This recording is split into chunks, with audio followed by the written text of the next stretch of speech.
Hello my dear aspirants. स्वागत है आप सभी का मेरे यूट्यूब चैनल पे। इस वीडियो में हम डिस्कस करने वाले हैं 30 इम्पॉर्टेंट एमसीक्यूज हस्बेंड्री के जो एग्जाम पॉइंट ऑफ व्यू से काफ़ी इम्पॉर्टेंट हो सकते हैं। वीडियो को अंत तक ज़रूर देखिएगा और अपने स्कोर्स हमें कमेंट में ज़रूर बताइएगा। तो चलिए शुरू करते हैं क्वेश्चंस।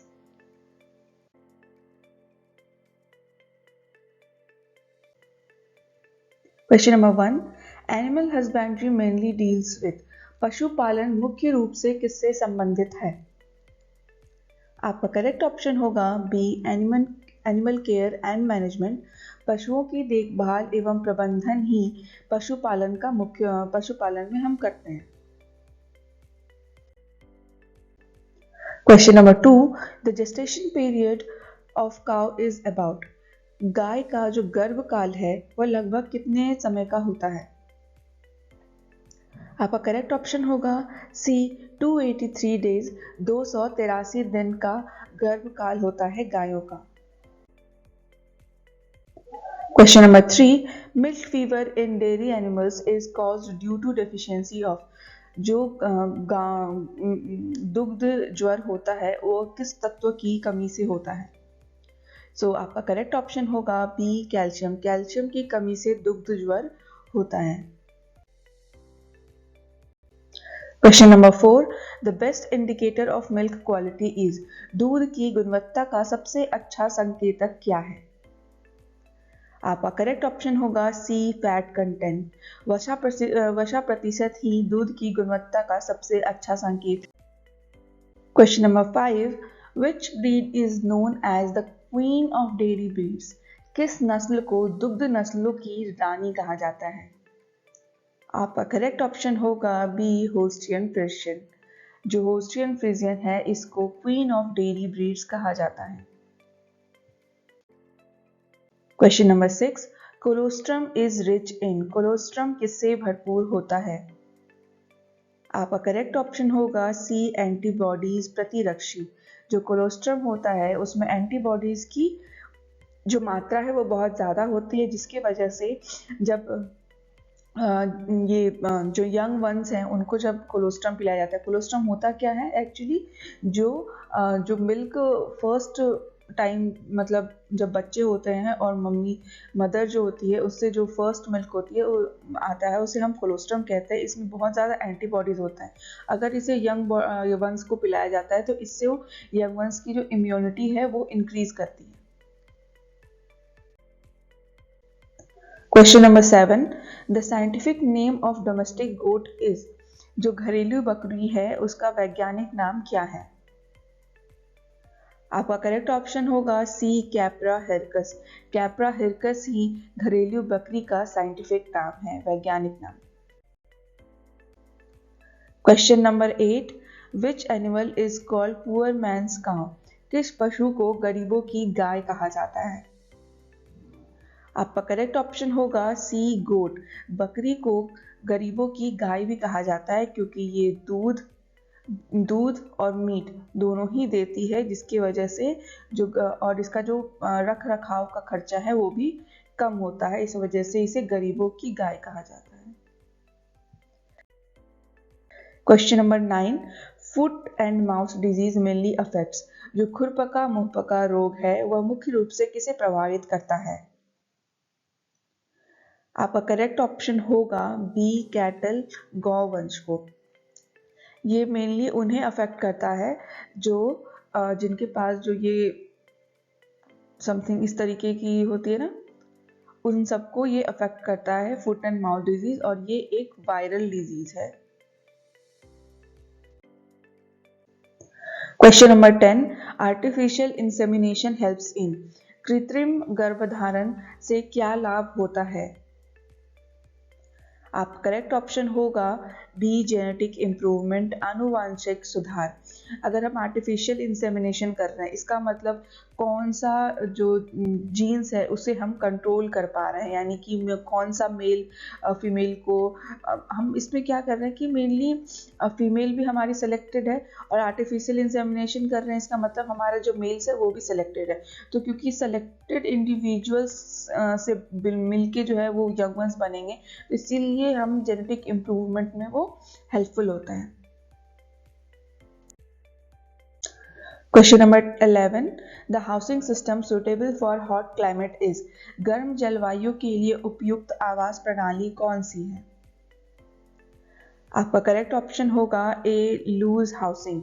जो खुली आवास प्रणाली है यह हॉट क्लाइमेट के लिए सबसे ज़्यादा सूटेबल है, क्योंकि इससे जो होगा एयर सर्कुलेशन बढ़ेगा।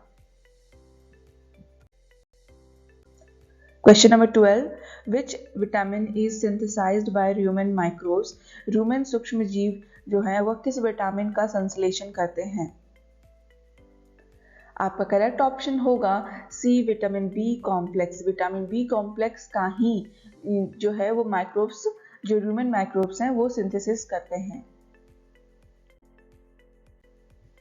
Question number 13, dehorning is done to, dehorning क्यों की जाती है?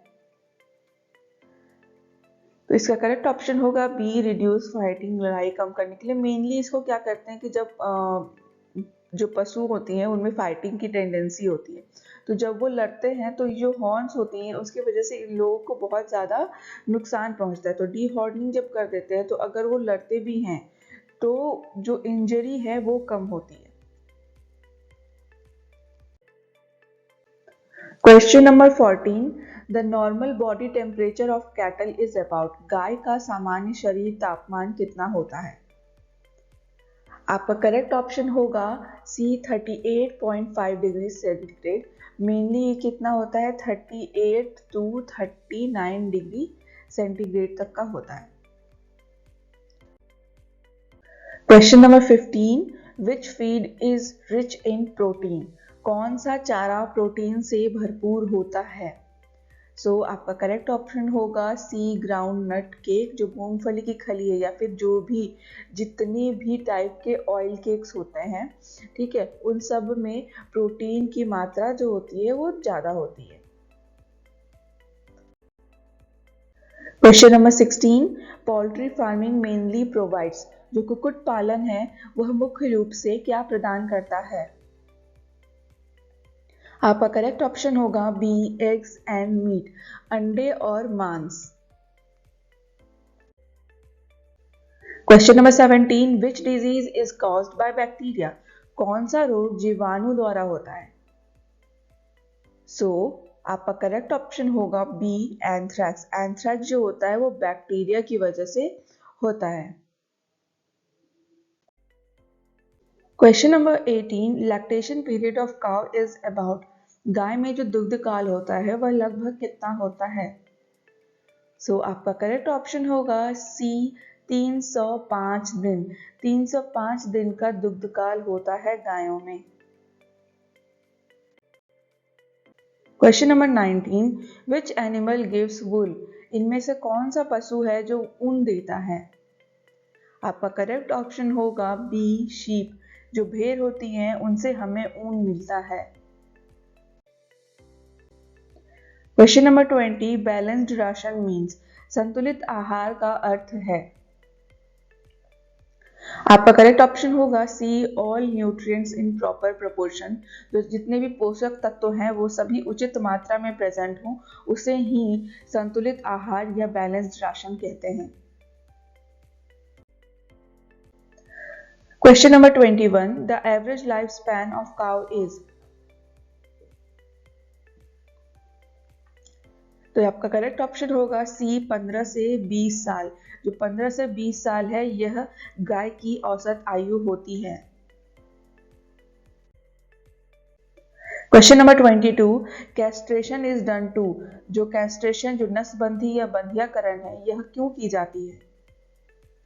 आपका करेक्ट ऑप्शन होगा बी, इम्प्रूव मीट क्वालिटी। जो मांस है उसकी गुणवत्ता सुधारने के लिए ही कैस्ट्रेशन किया जाता है। Question number 23, the scientific name of buffalo is, भैंस का वैज्ञानिक नाम क्या है? आपका करेक्ट ऑप्शन होगा सी, बिबेलिस बिबेलिस।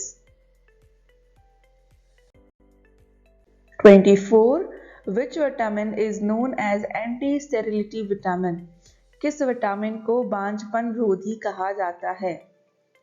आपका करेक्ट ऑप्शन होगा C vitamin E.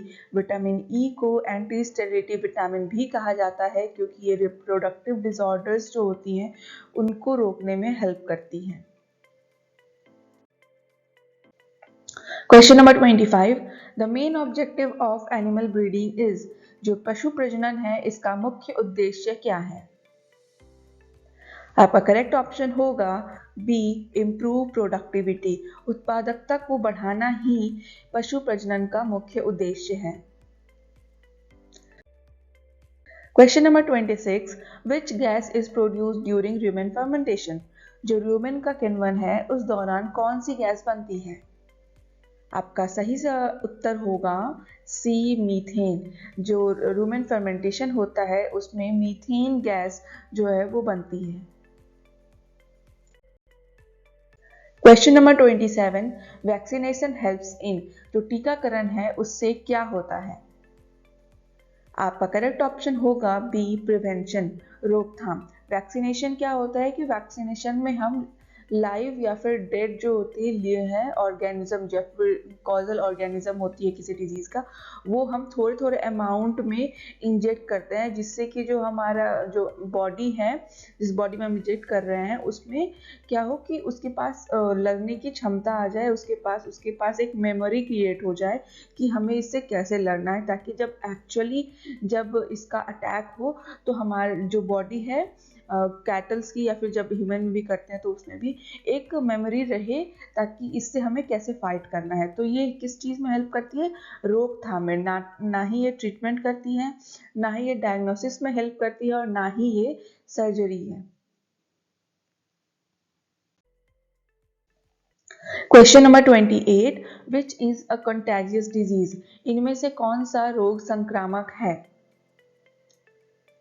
So correct option will be C foot and mouth disease. खुरपका मुंहपका जो डिजीज है ये बहुत ही ज़्यादा कंटेजियस डिजीज है, क्योंकि एक तो ये वायरल से है, कॉन्टैक्ट से भी जो है ये फैल जाती है, फिर अगर एयर है तो एयर से भी ये फैलती है, और फिर जो कंटामिनेटेड फीड्स हैं, जो फीड है उससे भी इसका जो फैलाव होता है वो हो जाता है, और जो मिल्क की जो यील्ड है, मिल्क की यील्ड जो है वो घट जाती है, जिसकी वजह से इकोनॉमी जो है वो हार्म होती है। Question number 29, the by product of dairy industry is, dairy उद्योग का उप उत्पाद कौन सा है? आपका करेक्ट ऑप्शन होगा सी वे मट्ठा। मट्ठा जो है वो डेयरी प्रोडक्ट का बाय प्रोडक्ट है, डेयरी इंडस्ट्री का बाय प्रोडक्ट है। Question number 30, which animal is Rudyard mainly for meet, इनमें से मुख्य रूप से मांस के लिए कौन सा पशु पाला जाता है? सो आपका करेक्ट ऑप्शन होगा सी पिग, सुअर। सुअर को ही हम मुख्यतः मांस के लिए पालते हैं। काऊ को यानी गाय को हम मिल्क के लिए करते हैं, फिर जो बफेलो है उसे भी हम मिल्क के लिए करते हैं, और जो कैमल है वो हम मतलब मिल्क के लिए भी होता है और ट्रांसपोर्टेशन के लिए करते हैं। सिर्फ एक पिग ही है जिसे हम मीट के लिए करते हैं। सो आपको अगर ये वीडियो अच्छी लगी हो या फिर कुछ इन्फॉर्मेटिव लगा हो तो इसे लाइक और शेयर करिएगा, और ऐसे ही और वीडियोस के लिए हमारे चैनल को सब्सक्राइब कर लीजिएगा।